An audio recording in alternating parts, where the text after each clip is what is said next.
So I'm gonna. Hi, Tim. It's good to see you. Thanks so much for being with us today. Hi, Angela. Thanks for having me. This is great. So I am really excited. I know a little bit about your story as an architect, but you have really pursued an interesting path and both become a firm owner, an educator, and a real leader in the community and the AIA. So tell us your story. How did you get here? What were some of the things that you encountered along the way that were sort of your moments of truth? Sure. Yeah. So I'm from a very kind of simple background, and I really had no exposure to any architects growing up, none.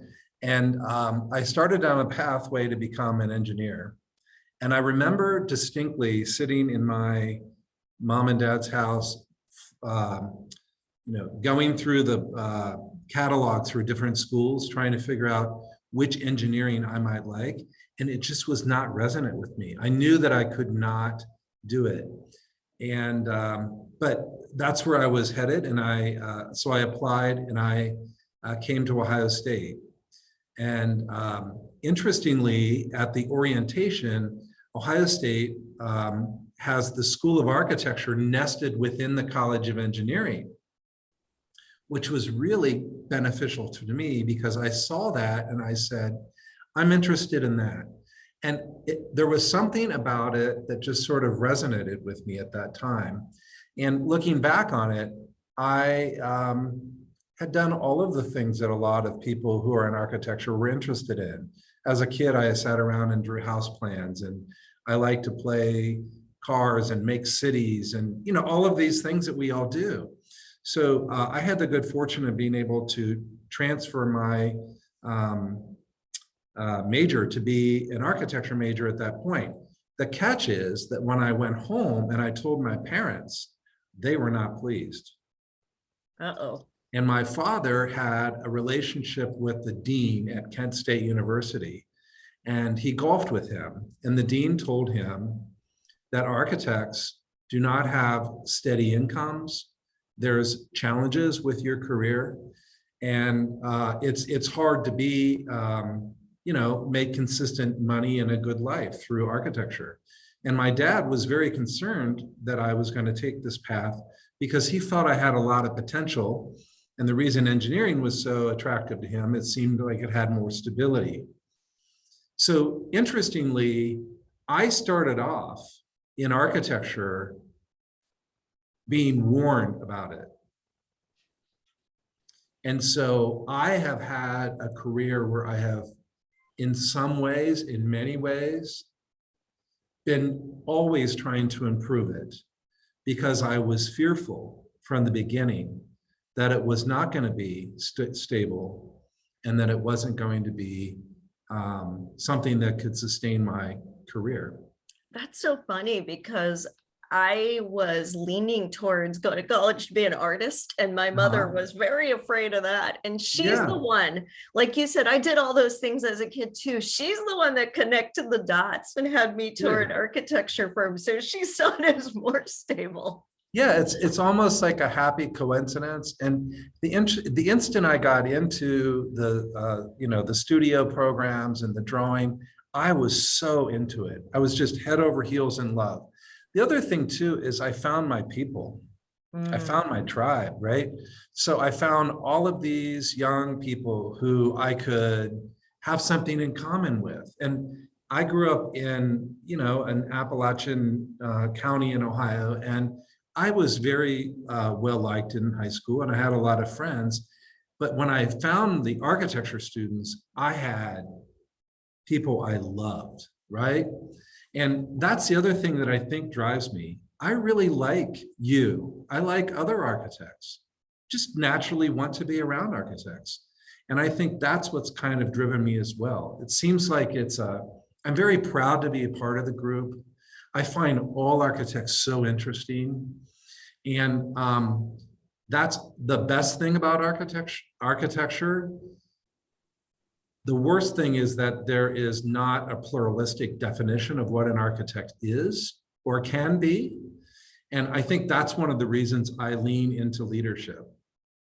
Mm. I want to provide opportunities for us to discuss more diversity within our profession, how we can find who we are and be who we are, instead of being trying to fit into a box that's defined by us through historic expectations or the construct of the profession that was. So to me, it's about the people, it's about resonance, it's about me feeling comfortable and empowered within this space. And, and then after you practice, my goodness, there's so many rewards. So you really find your sweet spot, you get through school. What was it like in the early stages of your career? Did it meet your expectations, or were Oh my there things that goodness. surprised you? Oh no, I thought my first summer I was going to scratch my eyes out, Angela. I mean, I really hated it. And I hate to admit that, but my first few months, I thought, what did I do? I was in a position where I was working as an entry-level draftsman for a very prestigious firm. And I just felt like it was not allowing me to use my skills or engage in the way that I wanted to engage. Look, I'm an outgoing person. I want to be around people. I wanted to gain access to clients. I wanted to be able to talk to consultants. I wanted to be able to understand the viewpoint of a contractor. And when I entered the profession, you sat at a drafting table and you did, production work for years until you were able to move on from that. And it was a very linear, long, methodical process. So, but I knew in the back of my mind that that's not, I knew that the profession could be something else. And that's another thing that fueled me to make it change, or to help try to be a part of the change. And I immediately decided I needed to go back and get my master's degree. And I worked for about 1.5 years, and I went back to get my master's degree. And it was a really great decision for me. Against the advice of my employer, by the way. Interesting. So what were you hoping to do? Just sort of hit a reset button or acquire a different skill set? I wanted to elevate my ability to think more broadly. So I found what the work I was doing very limiting, and I wanted to be able to have a broader impact, and I wanted to provide more versatility for myself in a long-term career. So I've always been sort of a futuristic type person. You know, when you do those personality tests, that's one of my top things is futurism. And so I do look ahead and I kind of plan and I dream a bit. And so for me, going back to get a graduate degree at that point in my career seemed like the best thing to do because I could elevate my game. And it changed my entire trajectory, just completely upside down in those 2 years that I went to graduate school. So it was a good decision for me. I always love these stories where someone makes a bold move because it takes a lot of courage to walk away from where you are and to say, Yeah. okay, this is stable and there's growth, but it's not what I want, or it's not Right. happening fast enough. And I need to do something bigger and bolder. Well, I did it twice. I did that. So I got married in graduate school, which everyone said was a silly thing. I'm still married. I love her to death. So I'm glad I did it. We moved to Chicago and I had my first real job in Chicago. And I got laid off after 2 years. There was a recession. I got laid off. And I looked around and I thought, what am I doing? I don't like this. So there I was in a firm where the patrons of architecture were all very, very, very wealthy people. And it seemed to me like the solutions we were trying to bring forth were based upon superficial design response. So, how beautiful is the tile that you're using in the lobby, and how much are we spending on the stone on the outside of the building? It wasn't a very thoughtful approach to design, and I became disillusioned again. And so I went back to school again. And here I thought, maybe I want to teach because I like the realm of ideas. So I went to get a second graduate degree in the history of architecture and art at the University of Illinois in Chicago. And I got engaged in that for about 6 months, and I realized I really missed practice. The firm that I was at invited me back. They offered me a return job because the economy had recovered. So I went back on my own terms because now I realized I had this other game going where I was in school, I was becoming educated.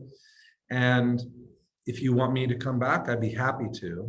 Here are my requests. I'd like to come back and be able to teach and go to school and be flexible. And they agreed to all of that. And it was fabulous. So I finished my coursework, and those different explorations helped bring it all full circle for me. And I decided I really enjoyed practice, and I leaned into it. Wow. But I love that getting that clarity allowed you to approach your career from a point of view of claiming what you wanted instead of taking what was offered. There's a lot of lack-based thinking, a lot of sense of, if I don't do this, what will I do? So I love that you were able to say, I could take it or leave it. And Yeah. And I know now what I Angela, want. I didn't have any safety net at all. So I didn't have the ability, I didn't have any kind of, my parents would not have supported me. They didn't want, they were old fashioned. They didn't want me to study architecture anyway. But that's not the reason. They wanted us to be adults and self-reliant. And so I knew I had no safety net. Additionally, I was married. So I felt an obligation to help support my wife. And so in many ways, because I had a partner, she was able to help me go back to school because she was able to help support me financially since she was working. And we've done that for one another. So I had the benefit of having a life partner who is supportive, but I also was taking a big risk for both of us because I didn't have a safety net. I didn't even have a savings account. Wow. Yeah. But I think it's great though that you could still see that taking the risk and asking for what you really wanted was better than settling. Yeah. That ultimately, and a lot of people do that. It feels counterintuitive, but when you're clear about what you want and you're willing to ask for it, you're always going to be better off. Yeah. And the other thing too is that opportunities present themselves sometimes at really inopportune times. And it might be that you need to make that bold decision to change your course, even though you weren't intending to. I think that's been one of the biggest keys for me. I feel like I've reinvented my career every few years. I saw a seminar a few years, I cannot remember who the presenter was, but it was offered at a national AIA conference. And the speaker suggested that we do that every 5 years. So we naturally go through a process of discovery and reinvention. We get bored with where we are, and we need to make decisions to advance ourselves. and we do that. You can go laterally into some other endeavor. You can decide to move out of the profession. You can decide to lean into a specific aspect of it, but maybe change the position you're in, or change a firm, or change your geography. But oftentimes I have found that I basically have 5-year clumps in relationship to how I've gone through and practiced. And they're really shaped a lot by the experiences that I have, the relationships that I've developed, and the people that I've met, and how they've been able to provide me the ability to be introspective by my interactions with those other architects. Wow. So what are some of the highlights of that that got you to where you are today? So I think one of the things that's been most rewarding is, when you have you can come across a situation where you have 1,000 things to do, and there's this really seemingly important thing that is sort of calling for you, and you say, I can't do that. I cannot do it. I don't have the time. I don't have the energy. I've learned through some very early experiences, because of my frustration, that if I take that, if it's telling me, it's a gut instinct that that's what I should do, it seems counterintuitive. And I think that's the biggest life lesson for me, is I'll do it. And a lot of times it was service, opportunities to serve. When you felt like you had so much to do to finish a project, but someone's asking you if you'd offer a perspective in relationship to something at the AIA. So here in Columbus, would you be willing to sit on our design awards committee because you're a leading designer in the community, or an up and coming designer? Would you? And I'm thinking, I can't do that. I have all of this to do. I've got children, I've got a wife, etc. When I did it, every time it would change my game in a positive way. I'm so glad you said that. I'm so glad you said that, because I am always spouting off. You make time for the things that matter, and you make excuses for everything else. And I'm too busy is really just code for that's not my priority. So I love that you went there. Yeah. I also had another moment in my life that was really profound advice I got from the former director of the School of Architecture at Ohio State, Ann Pendleton Julian. So she's a fabulous and, to me, a rather inspiring architect. And we served together on the AIA Columbus board for a period of 2 years, where she was representing the educators and I think I was the president, maybe. Anyway, I was at one of those moments of being overwhelmed, and we just happened to get together to catch up, and we went to lunch. And I told her, I really feel like I have to stop doing X, I have to stop doing Y, and I need to focus on this, because as a firm leader, I need to prioritize getting our ship in order, getting everything organized. And she looked at me and she said, why are you denying what you are? I mean, I know you, Tim. You have a passion, you have so much energy to give. Why would you not do that? All that other stuff will get figured out. And I said, you really think I can do that? She said, yeah. So if you feel like you're getting all these people saying, don't do this, and trying to handle you and put you in a position, go with your gut. Go with what you want to do. And that was really great advice. So I've leaned into what I feel is best, and it has made the other areas of my career so much easier. It's hard to describe. like you think this is the right thing to do. I need to, I mean, I'll make an example. As a firm leader, I need to go home and review the financial records for the firm. But there's someone asking you to attend a design presentation. I need to do the financial records for the firm, is what my brain is telling me. My heart wants to go to the design presentation. So what I've started doing is going with my heart. And I go to the design presentation. Guess what? I get such energy and clarity through that presentation that my focus to review the financial records allows me to do it in half the time. Yes, yes.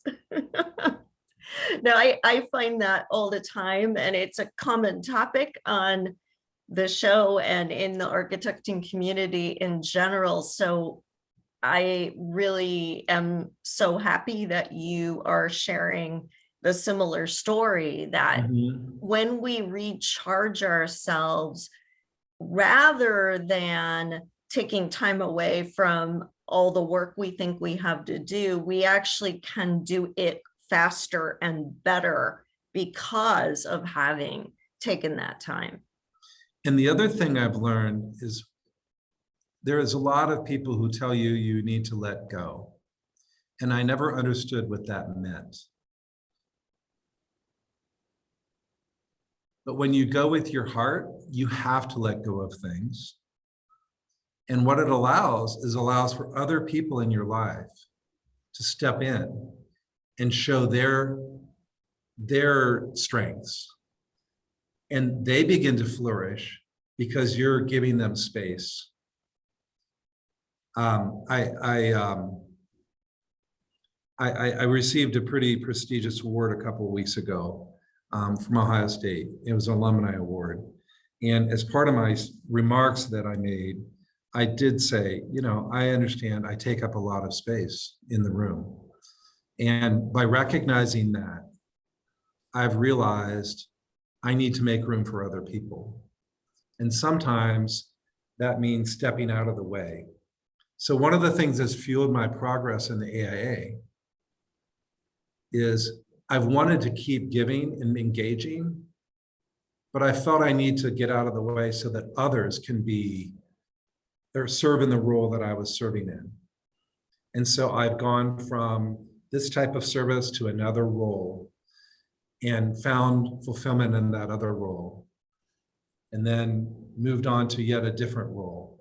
And each of those roles were a different type of service, and they've given me energy in some way to help shape my path. Yeah, and I wanted to touch a little bit on the AIA because I know you started locally in Columbus, just getting involved, and you've then progressed to state level offices and are now at a national level doing lots of really exciting things. But I think sometimes people have very mixed feelings about the AIA and whether there's value to membership. And I wanted to get your thoughts on that and the inside track on how to make the AIA work for you. Yeah, so I have to tell you about my first AIA meeting. So I had moved to Columbus and I went to an AIA meeting, and I had a very bad experience. To me, it felt like a group of people who were complacent, not forward-thinking, interested in maintaining the status quo in the profession. And there were very few people who were younger like me. And that actually made me have more of a thirst to help lead change. I tell people, and this is so arrogant, but I tell people I wanted to make it cool, right? Like I was so cool that I wanted to make it cool. Of course you did. Yeah, absolutely, right? So what I have found in the AIA is that it is a mixed bag, right?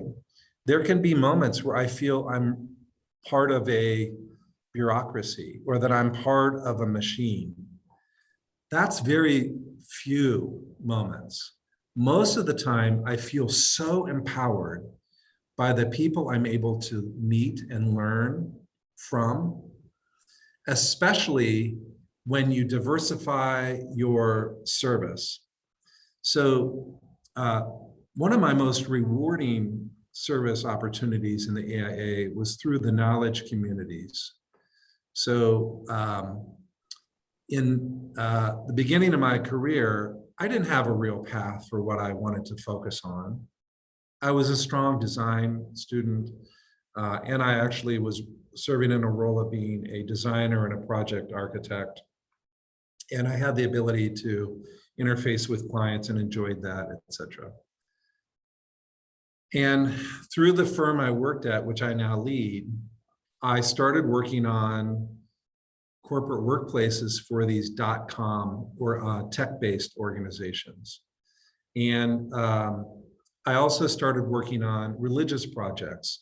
So what I was doing is I was like supporting each of these partners, and they had their own specialty areas. So I was able to gain experience that was pretty diverse, working on different types of projects with different types of clients. And I quickly found my value was in corporate workplace. And so in 2008, I joined was able to join the National Advisory Group for the Interior Architecture Committee. And through this committee, I met amazing architects from across the country. So this group was made up of architects from Washington and Chicago and Los Angeles and Indianapolis and Texas and all different types of places. And they all had their own unique experiences. And the topic was design. And the topic was, how can we make space within the profession for interior-focused architects? And what's the unique knowledge that's required for these types of people?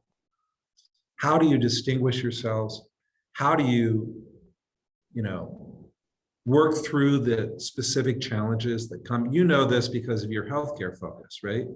When you begin to have a certain type of practice that you're interested in, there's certainly, tricks of the trade. And so for me, my AIA service, I have found bureaucracy and things that I want to solve, right? Governance can be kind of cumbersome. If you're the president of AIA Columbus, you're dealing with a lot of issues that are not design oriented, right? But I have found that the majority of my time in service there, I have learned and gained so much and been able to evolve my career and influence the career of others through the interactions that I have. And so for me, it's a huge win. In the end, it's a huge win. So what is different about being a locally based leader versus a nationally based leader? And how does that help you help other architects? So you know how your family has a certain perception of what you are because of their familiarity? I would say the same thing is true about you as an architect. Within the community that you're in Cincinnati, you have a reputation. I have a reputation in Columbus. And there's a frame that's established for you. When you serve at the national level, it's a tabula rasa. You're not in a frame. You can shape your own experience. And for me, that's been, it's given me confidence to be what I want to be and not what I'm defined to be in the community that I'm in. I think it's been helpful for our community as well, right? So like I can be more than what I'm supposed to be because I'm able to get energy from these other activities, and that's able to help me transform. I've also been able to find people who are modeling practice, behavior, and practice protocol that's very unique and different than I have found in my peers here in Columbus. So an amazing design community in Columbus. I have lots of dear friends and lots of respect for most of the architects in Columbus. It increases through the exposure that I've had to these powerful architects from across the country. And I've been able to gain access to viewpoints earlier maybe than I would have through a more limited interface with architects here in my backyard. And for me, I think part of it is I've always been a practitioner in a smaller firm or medium-sized firm. So if you're a practitioner in a global practice, that's a little different. You know, you get naturally interaction with your peers in the New York office or your peers in LA. When you're in a 30-person firm in Columbus, you're interacting with that fixed group of individuals and your peers in the community. It just brings such diversity when you can step out of that. So what can you tell us, like maybe some people in our audience work as solo practitioners on small projects, others work at small to medium-sized firms, some do work at the big firms, but what advice would you give regarding AIA and those who are not even sure it's worth being a member? What's the secret code here? I think that you need to recognize that you are part of a profession, and it's hard. Being an architect is hard. And I feel that if you isolate yourself, you will only be able to achieve a certain level of success, and it'll be a constant struggle. And I know this because I would pull away and go back into a more cocooned, sort of experience, and I would find that it was not helping me. So the reason I would encourage, especially small practitioners, to participate in the AIA is to give you the energy to allow you to sustain your career. It is rough in a bad way and in a good way. Architecture is really rewarding, but it's also challenging. So I think that the AIA can help you find who you are, help you redefine yourself, or give you witness to others who are practicing in very unique ways that you never thought were possible. And it might give you the courage to take that step that's so powerful. Yeah, I mean, you've probably heard the saying, we reach for the highest branch we can see. So Yes. when you have way showers, you realize that things are even possible that you may never have thought about. And not only are they possible, but you have a roadmap because you see how that person did it. Yeah. Yeah. And I mean, for me, one of the big things if I were to give advice to listeners who are emerging talent, I think you need to lose the definition of what you thought an architect was. And one of the things that I've been able to get through my AIA service is the courage to shape a practice and a career that's way different than what I originally thought it should be. Mm. And for me, in my practice, it's driven success. It's made us more profitable. It's made us more resilient when the economy changes. It's allowed us to have more diversity within our firm. And I feel enriched through that because I've been able to allow others to help shape the firm. And I just feel it gives me courage. The AIA, the people I meet through the AIA give me courage. So last question. Yes. You have certainly been a mentor to many people over the years, and you've seen things through the lens of a national organization educating of architects and through practice and now as a firm leader. What do you see is the biggest thing that holds people back from being able to do what you've done and feel fulfilled and defining success on their terms? I think that the educational process of becoming an architect can create a false construct within our minds where we have a definition of what success is. And what I have found through mentorship and interfacing, I was on the national board of the American Institute of Architecture Students. One of the most rewarding things I did, I was confronted on a consistent basis about students who were frustrated by what they perceived practice to be and how they felt they were not going to fit in. They felt like they'd wasted their effort because they felt that they could not fit within that box. And so to me, we need to begin to help our emerging professionals recognize that they have a unique voice and they have the ability to create change in their communities in a positive way through the power of that unique voice.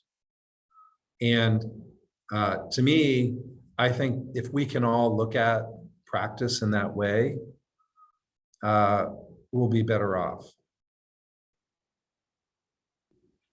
I don't know if that answers your question so well, but. Well, it raises a really great point, which is success isn't about checking the boxes on somebody else's list. It Totally. is about what you've really described as a through line of your entire career, which is being in alignment with what you're passionate about. Yes. And if you do that, if you follow your heart, like you said, and you stop doing things because you think you're supposed to, that's where the magic happens. There is one caveat I'll throw in here. One of the other things I've learned, and I often share with emerging professionals, is we have to recognize that there are patrons of architecture. Our society needs certain types of services. They create the need. There's a consumer demand for certain types of services. So if I'm passionate about something that no one cares about, that's not going to work. So you do have to find passion in an area where there's a need. It cannot be your passion that you try to impose on people. You have to find a passion in an area where there's a need. And if you do that, and then get the skills associated with that area, I don't know how you can lose, because you'll be working in an area you're passionate about. There'll be a need that's being served in our society, and you'll have the skills and you'll grow and you'll just flourish in that area. Yeah, so I think that is a distinction we need to make. We need to recognize there has to be a market demand and a need for the services that you are providing. Yeah, thank you for adding that in, but it really does describe this trifecta of things that converge and just Totally. keep building, as long as you keep being open to your own growth and evolution and keep being willing to say yes and give generously of your time and your talent. Yeah. Yep. Well, Tim, thank you so much for giving us these great insights tonight. How can people find you if they would like to stay in touch? So I'm on Twitter at Architect Hawk. And you can always follow me on Instagram at Timothy Hawk, or just email me, thawk@wsastudio.com. And I'd be happy to hold a conversation with anyone. Well, great. We definitely appreciate that. And everyone, if you got a valuable insight out of this, share it on one of these social media platforms and tag Tim so that he knows that you heard this and what resonated with you. That's the best way to say thank you. Yeah, that's a great idea. Thank you, Angela. And thank you for having me tonight. I really appreciate it. Oh, it was my pleasure. I always love our conversations, and I knew you would have just some great things to share with our audience. So I am so glad that we made the time to do this. Thanks a lot.